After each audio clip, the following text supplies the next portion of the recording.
School district fall into the smaller budget category. Due to budget cuts, they haven't been able to take school-funded field trips since 2007. But now they're back on the bus. 23 ABC's Cassie Carlisle joins us now live to talk about field trips and how they're funded.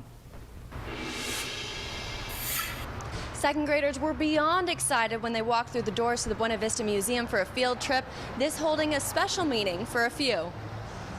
It's a chance to get out of the classroom. I got to see real dinosaur skeletons. A hands-on education. I think they're great. I mean, we're trying to create, I guess you could say, an atmosphere where they can enjoy the public, they can learn new things, and instead of just being behind a desk, watching a teacher write something on the board, they get to see what they're learning in school. For some, it's their inaugural trip. It's the first time I have ever been on a field trip, and it's the first time I ever been in the museum. But some parents want more field trips, so we looked at the role money plays in making it happen. Very good. Every school gets money from the state based on a tier system: base, supplemental, and concentration. The base funding, every school gets it for every student based on their attendance. Supplemental funding is an additional amount that schools get if they have students that are low income, foster, or English learners. Now, if 55% of those students are supplemental kids, then the school district gets additional funding.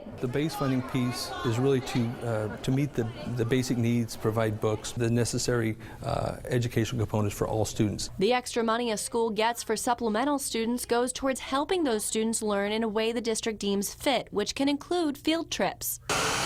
On the flip side, higher income areas like Norris are left with only the base funding, which usually covers only the basics. There's no regulation to say this is how a field trip will be funded. So it's up to each district and their funding groups like the PTC to come up with the extra money that doesn't come from the state. But if you ask the kids, because they're one of my favorite things to study. You get to go new places that I've never been. They'll say it's money well spent. Cassie Carlisle, 23 ABC.